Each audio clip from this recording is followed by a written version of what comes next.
প্রিয় শিক্ষার্থীবৃন্দ, আশা করি সবাই নিয়মিত পড়াশোনা করছো। Welcome to online class. এই স্লাইডে তোমরা দেখতে পাচ্ছ একটা বিশেষ ধরনের ছবি। করোনা ভাইরাস সম্পর্কে তোমরা অনেকে জানো। আজকে এই স্লাইডটিতে একটি ভাইরাসের ছবি দেখা যাচ্ছে। ভাইরাস, এই বিষয়টি নিয়ে আমরা তোমাদের সঙ্গে আলোচনা করব। শিক্ষক পরিচিতি: ডক্টর শাহ মোহাম্মদ মাহবুব আলম, সহকারী অধ্যাপক ও বিভাগীয় প্রধান, সান্তাহার সরকারি কলেজ, বগুড়া।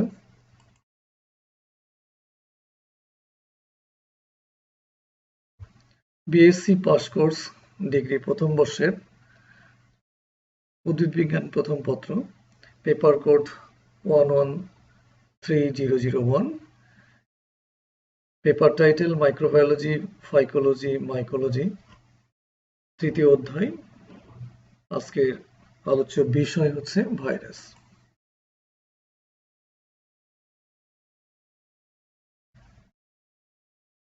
আজকের শিখন ফল: ভাইরাস কি বলতে পারবে, ভাইরাসের বৈশিষ্ট্য সম্পর্কে জানতে পারবে, জীবজগতে ভাইরাসের অবস্থান বিশ্লেষণ করতে পারবে।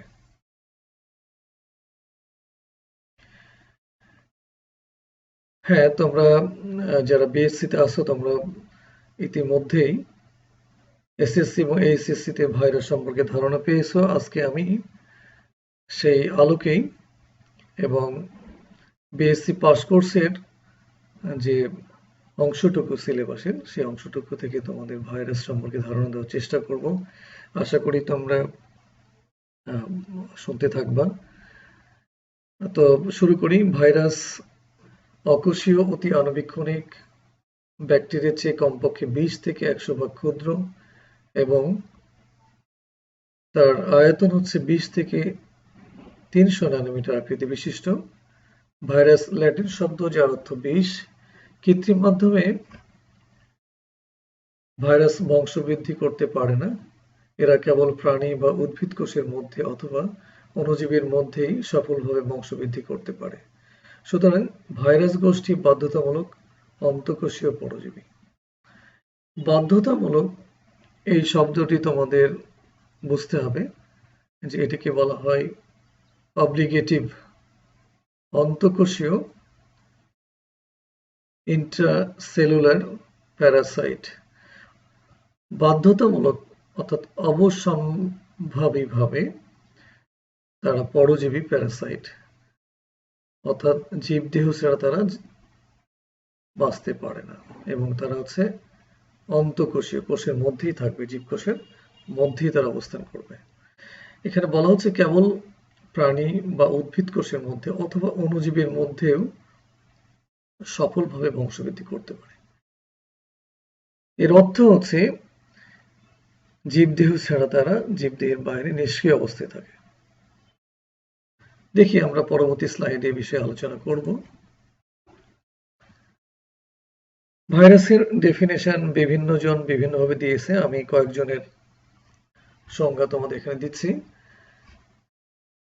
ভাইরাস জীবও নয়, জড়বস্তুও নয়, virus ভাইরাসই।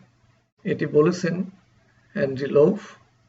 Virus is neither a living organism nor an inert object. Virus is only a virus. Andrea love 1952 এটি তিনি সংজ্ঞায়িত করেছেন। নাম্বার 2, এটি দিয়েছেন এসি লাউরিয়া 1953। সুনির্দিষ্ট জীবকোষে অনুপ্রবিষ্ট হয়ে কেবল সেখানেই বংশবৃদ্ধি করার ক্ষমতা সম্পন্ন উপ-আণুবীক্ষণিক সত্তাকে ভাইরাস বলে।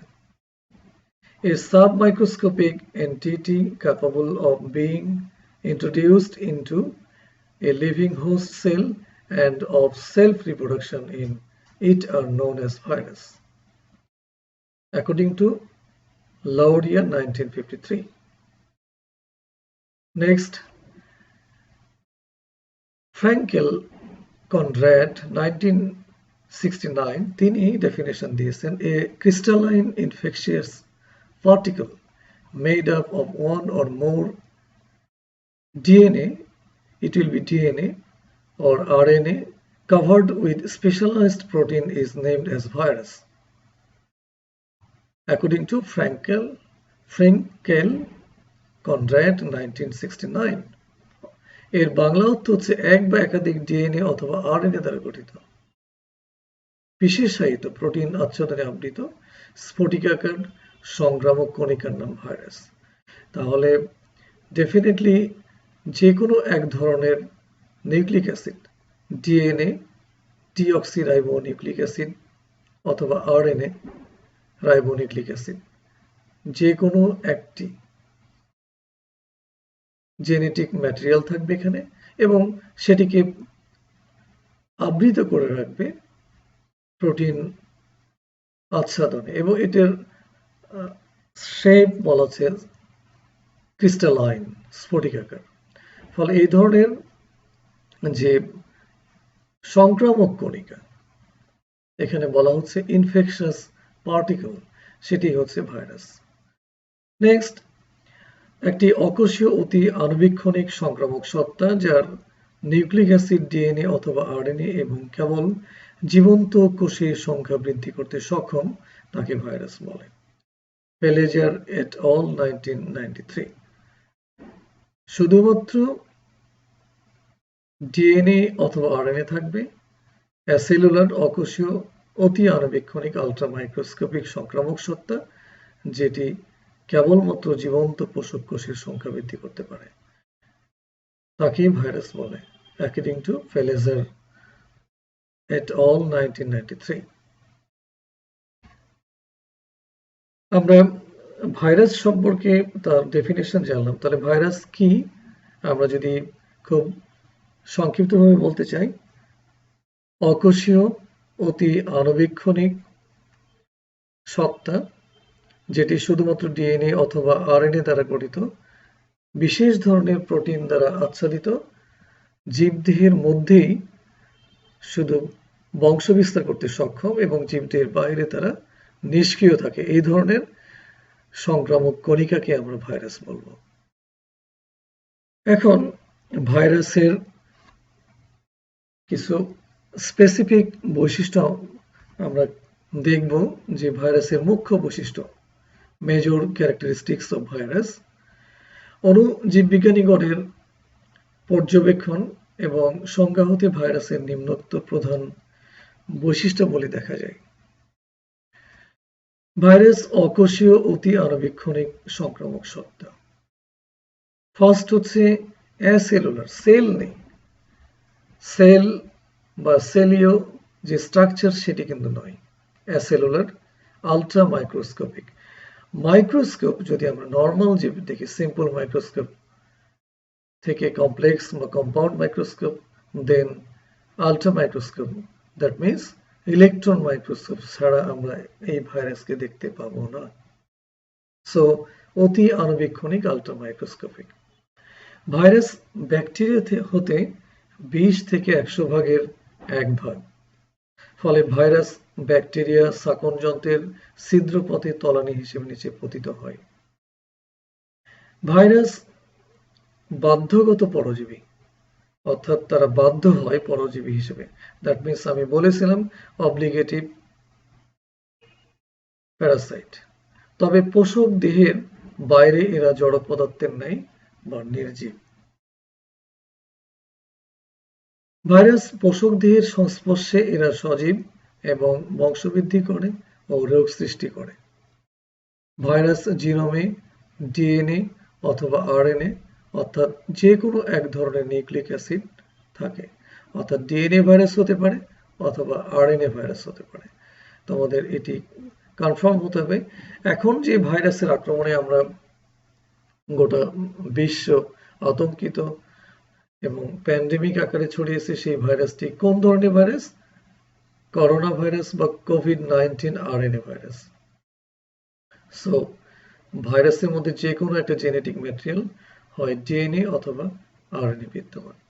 এদের পোষক সুনির্দিষ্ট এবং নির্দিষ্ট পোষক ব্যতীত এরা সংখ্যা বৃদ্ধি করে না। পোষক কোষের বাইরে বিপাক ক্রিয়া চলে না। মেটাবলিক অ্যাক্টিভিটিস পোষক কোষের বাইরে হতে পারে না ভাইরাসে মিউটেশন ঘটে। সেন্ট্রিফিউজ মেশিন দ্বারা ভাইরাসকে পানি হতে পৃথক করা যায়।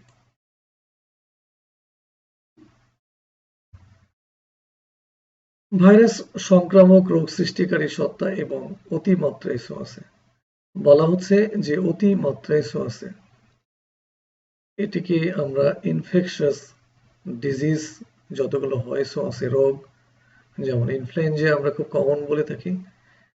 ইভেন করোনা ভাইরাস যে কোভিড-19 যে গোটা বিশ্বে আক্রমণ করেছে এটি কিন্তু ছোঁয়াচে।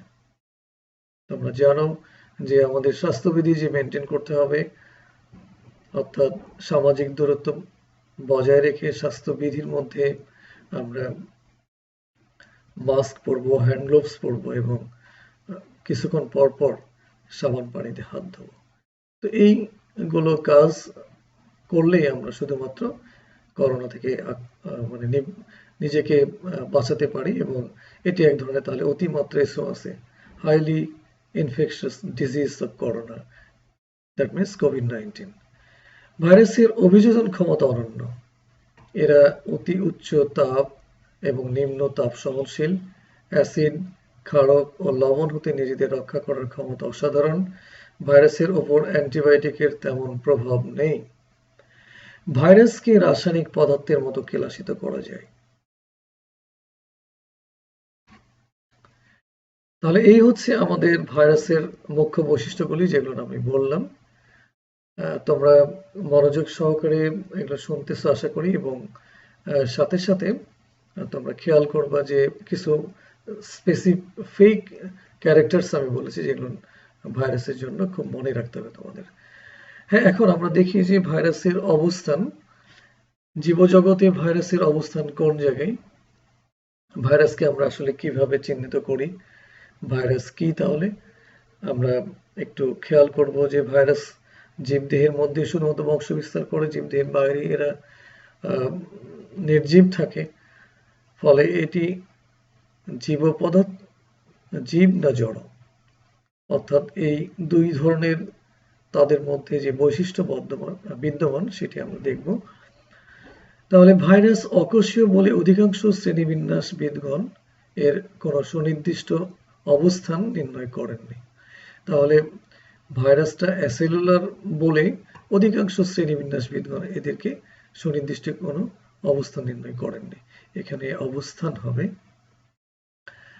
বিজ্ঞানী শান্স এবং ক্র্যাসিলিনকভ অন্যান্য অণুজীবের সাথে ভাইরাসকে প্রোটোফাইটা বিভাগের মাইক্রোট্যাটোবায়োটেস শ্রেণী এবং ভাইরালিস বর্গে স্থান দিয়েছেন।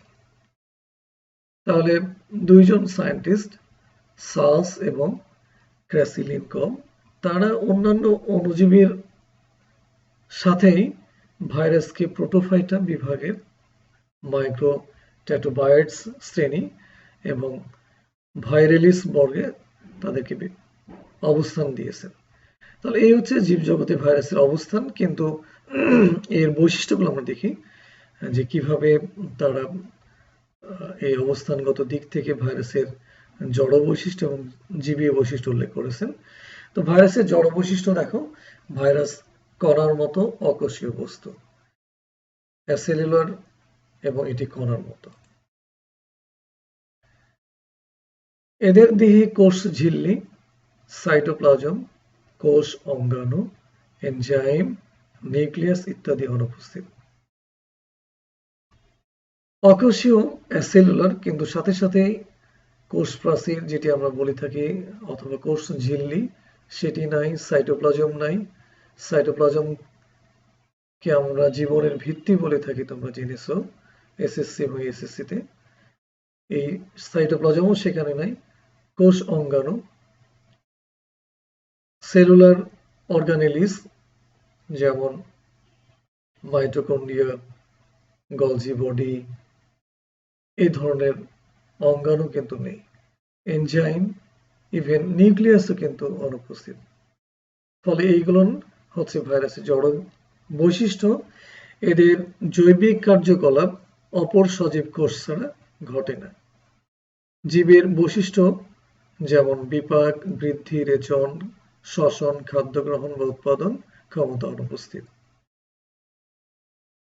পোষক কোষের বাইরে ভাইরাস জড়বস্তুর ন্যায় নিষ্ক্রিয়। ভাইরাসকে সেন্ট্রিফিউজ করা যায়, স্ফটিকে রূপান্তর, অধঃক্ষেপিত এবং তলানীকরণ করা যায়। ভাইরাসকে অন্য আবাদ মাধ্যমে চাষ করা যায় না। এটি একটি গুরুত্বপূর্ণ যে আমরা আবাদ মাধ্যম আর্টিফিশিয়াল যে মিডিয়া সেখানে কিন্তু অনেকগুলো মিডিয়া আছে, সেই মিডিয়ার মধ্যে ভাইরাসকে কালচার করা যায় না। ভাইরাসের উপাদান সমূহ খণ্ডে খণ্ডে পৃথক করা যায়, আবার তাই পুনরায় সংযোজন করা যায়, যা কোষের পক্ষে বা জীবের জন্য অসম্ভব। তাহলে জীবদেহে কে যদি আমরা ছিন্ন বিচ্ছিন্ন করে ফেলি, কোনো জীবকে কেটে কেটে টুকরো টুকরো করি, সেটি কিন্তু আবার পুনঃসংযোজন করা সম্ভব নয়। কিন্তু ভাইরাস তার জড় বৈশিষ্ট্যের মতো যে প্রত্যেকটা সেগমেন্টকে অর্থাৎ পৃথক করলেও আবার তা সংযোজন করা সম্ভব, যেটি জীবের জন্য অসম্ভব বা কোষের পক্ষেও অসম্ভব। রাসায়নিক দিক থেকে ভাইরাস শুধুমাত্র প্রোটিন ও নিউক্লিক অ্যাসিডের সমন্বিত রূপ মাত্র। ভাইরাসে শুধুমাত্র প্রোটিন এবং নিউক্লিক অ্যাসিড বিদ্যমান, এছাড়া আর অন্য কিছু নেই। প্রোটিন হচ্ছে তাদের ক্যাপসিড এবং নিউক্লিক অ্যাসিড হচ্ছে তার জেনেটিক ম্যাটেরিয়াল। সেটি আবার যে কোনো একটি হবে, হয় ডিএনএ অথবা আরএনএ। সো এগুলো হচ্ছে ভাইরাসের অ্যাবায়োটিক ক্যারেক্টার অর্থাৎ জড় বৈশিষ্ট্য। এখন আমরা ভাইরাসের জীবীয় বৈশিষ্ট্য দেখব, যে কোন কোন বৈশিষ্ট্যগুলো ভাইরাসকে জীবদেহের বা বায়োটিক ক্যারেক্টার হিসেবে প্রদর্শন করে। আমরা একটু দেখতে থাকি। ভাইরাসে বংশগত কণিকা হিসেবে ডিএনএ অথবা আরএনএ বিদ্যমান। আমরা জানি যে প্রত্যেকটা জীবদেহের যাদের জীবন আছে তাদের সেলের মধ্যে ডিএনএ অথবা আরএনএ কিংবা হায়ার যদি হয় দুটোই থাকে, ডিএনএ এবং আরএনএ বিদ্যমান। এদের জৈবিক কার্যকলাপ অপর সজীব কোষ ছাড়া ঘটে না, অর্থাৎ সজীব কোষ ছাড়া এদের বায়োলজিক্যাল যে অ্যাক্টিভিটিস, জৈবিক কার্যকলাপ, সেটি কিন্তু সংঘটিত হয় না। উপর্যুক্ত পোষক কোষের অভ্যন্তরে ভাইরাস সংখ্যা বৃদ্ধি করতে সক্ষম। এখানে বলা হচ্ছে উপযুক্ত। উপযুক্ত মানে বলা হচ্ছে যে একটা নির্দিষ্ট পোষক থাকবে, যে পোষককে শুধু ভাইরাস তার দেহে আক্রমণ করতে পারে এবং সেই দিয়ে বংশ বিস্তার করতে সক্ষম। আমরা উদ্ভিদে অনেকগুলো virus, TMV virus, tobacco mosaic virus, তোমরা দেখেছো যে টিএমভি ভাইরাস শুধুমাত্র এই টোবাকো তামাক গাছেই কিন্তু দেখা যাবে। এটি একটা, যেমন মোজাইক ভাইরাস আমরা দেখবো যে তোমার বিন মোজাইক ভাইরাস, সেম যেটা আমরা খাই সেটাও কিন্তু স্পেসিফিক ধরনের। তাহলে টিএমভি, টোবাকো মোজাইক ভাইরাস, বিন মোজাইক ভাইরাস, এগুলো কিন্তু নির্দিষ্ট ভাইরাসগুলো নির্দিষ্ট পোষক দেহের অবস্থান করে এবং সংখ্যা বৃদ্ধি করতে সক্ষম। এদের বংশগতিক পুনঃসংযোগ, জেনেটিক রিকম্বিনেশন ঘটতে দেখা যায়। এটি একটা খুবই গুরুত্বপূর্ণ, যে জীবদেহে যেমন জেনেটিক রিকম্বিনেশন সম্ভব, ভাইরাস দেহেও কিন্তু জেনেটিক রিকম্বিনেশন হয়ে থাকে। কম্বিনেশন তো থাকে আমাদের দেহে, প্রত্যেকটা জীবদেহে একটা কম্বিনেশন থাকে, জেনেটিক কম্বিনেশন। সেটিকে কিন্তু বিভিন্ন ফ্যাক্টর দ্বারা কম্বিনেশনটা চেঞ্জ হতে পারে, যেটিকে আমরা রিকম্বিনেশন বলছি। এই রিকম্বিনেশনের ফলেই কিন্তু দেখো 5 নম্বর ক্যারেক্টার, এদের প্রকরণ, ভ্যারিয়েশন সৃষ্টি এবং মিউটেশন দেখা যায়। তাহলে জেনেটিক রিকম্বিনেশনের ফলে ভ্যারিয়েশন হবে এবং এই ভ্যারিয়েশন থেকে কিন্তু মিউটেশন কোনো জীবদেহে হবে। এই ধরনের ক্যারেক্টার কিন্তু ভাইরাসে দেখা যায়। সো এরা জীবীয় বা বায়োটিক। নাম্বার 6, রোগ আক্রমণকারী ব্যাকটেরিয়ার মতো ভাইরাসও সজীব কোষ ছাড়া বাঁচতে পারে না। এটা পারে না হবে। সুতরাং বলা যায় যে ভাইরাস একটি প্রাকৃতিক সত্তা, যাতে জীব ও জড়ের উভয় বৈশিষ্ট্য বিদ্যমান। সেই জন্য বিজ্ঞানী অ্যান্ড্রু লভ ভাইরাসকে ভাইরাস বলেছেন। কিন্তু আরো কিছু বিজ্ঞানী যারা বলেছেন যে ভাইরাস জীব এবং জড়ের সেতুবন্ধন। Virus is the linkage between biotic and abiotic organism. Biotic and abiotic, living and non-living factors. That means virus is the linkage of living and non-living factors. Virus হচ্ছে জীব এবং জড়ের মধ্যে সেতু বন্ধন, একটা সেতু তৈরি করেছে, ব্রিজ তৈরি করেছে। তো আজকে এই পর্যন্ত তোমাদের একটা প্রাথমিক কনসেপ্ট ভাইরাস নিয়ে শুরু করলাম। ভাইরাস তাহলে কি, ভাইরাসের জীবীয় বৈশিষ্ট্য, জড় বৈশিষ্ট্য, ভাইরাসের অবস্থান, ফলে আমরা কোথায় একে রাখবো, যে জীব এবং জড়ের সেতুবন্ধন না ভাইরাস প্রোটোপাইটা বিভাগে। আমরা এটি নিজের কাছে ছেড়ে দিলাম, তোমরা বিশ্লেষণ করবা। তারপরে ভাইরাসের যে স্পেসিফিক ক্যারেক্টার, মেজর ক্যারেক্টার্স গুলো আমরা আলোচনা করলাম। এখানে টোটাল মুখ্য বৈশিষ্ট্য 12টি আমি উল্লেখ করেছি, তোমরা মোটামুটি এগুলো খেয়াল করলেই হবে এবং এগুলো তোমরা ডাউনলোড করে রেখে দিবা। ভাইরাসের মুখ্য বৈশিষ্ট্য জানলাম, পাশাপাশি ভাইরাসের ডেফিনেশন আমরা according to different types of scientist, virologist, তাদের মাধ্যমে তারা কি ধরনের ডেফিনেশন দিয়েছে সেগুলো আমরা জানার চেষ্টা করলাম, মেজর কয়েকটি। দেন ভাইরাসের যে অবস্থানগত, অর্থাৎ ভাইরাসের কিছু শেপ বা ভাইরাস কি জিনিস সেটি আমরা জানলাম। তো আজকের এই ডিগ্রি পাস কোর্সের প্রথম বর্ষের শিক্ষার্থী, তোমাদের এই উদ্ভিদবিজ্ঞান প্রথম পত্রের মাইক্রোবায়োলজির ভাইরাস নিয়ে এই আলোচনা। আমরা পরবর্তীতে ভাইরাসের আরো বিশদ বিষয় নিয়ে জানবো। ভাইরাসের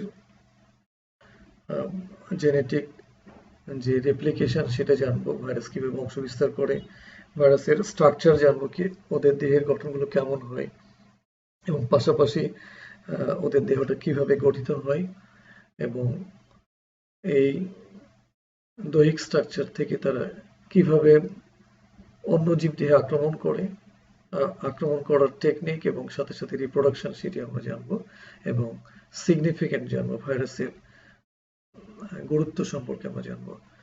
তো আমি আশা করি তোমাদের আজকের এই ক্লাসটি অনুধাবন করবা, বাসায় নিয়মিত পড়াশোনা করবা এবং স্বাস্থ্যবিধি মেনে সামাজিক দূরত্ব বজায় রেখে নিজেকে সুস্থ রাখবা। সবাই ভালো থাকো, সুস্থ থাকো, এই কামনা করে শেষ করছি। ধন্যবাদ সবাইকে।